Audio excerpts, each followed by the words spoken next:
Ang ating topic ngayon ay tinatanong ni Raul from Tacloban. Ang tanong niya is, bakit gustong-gusto ng mga babae na inaahita ng kanilang mga bulaklak?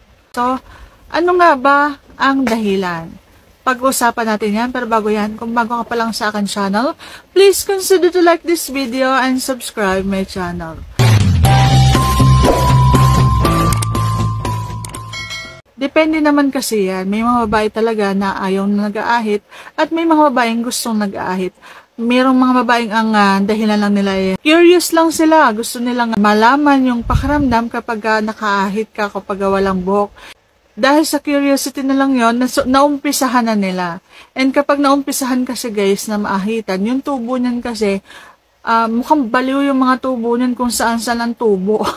Ayan, wala sa ayos, kaya kailangan, ahitin mo na lang. Kaysa yung ang pangit ng tubo niya, yung akala mo yung buhok sa ulo natin, na kapag kinalbo mo yung buhok isa, ang pangit tingnan, kung saan-saan na ang direksyon, yung ganon.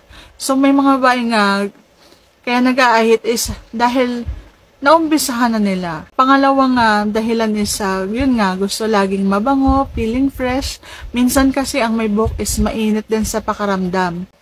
And minsan masakit din. Kapag may period kasi ako, yung parang ang sakit ng singit ko, yung ganun, kapag halimbawa may buhok. Kaya gusto ko na lang talaga walang buhok. Yung parang ang sakit ng yung balat sa noon ng bulaklak ko, yung noon.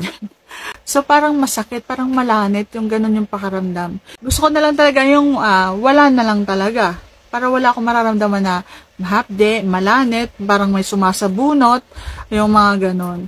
So, yan yung dahilan. Kaya, may mga nag-aahit at meron din namang hindi. Kasi mas gusto nila yung normal. Kasi mas gusto ng partner nila yung mabuhok. So, syempre, iba-iba din ang gusto ng mga kalalakihan. Hindi rin malaman.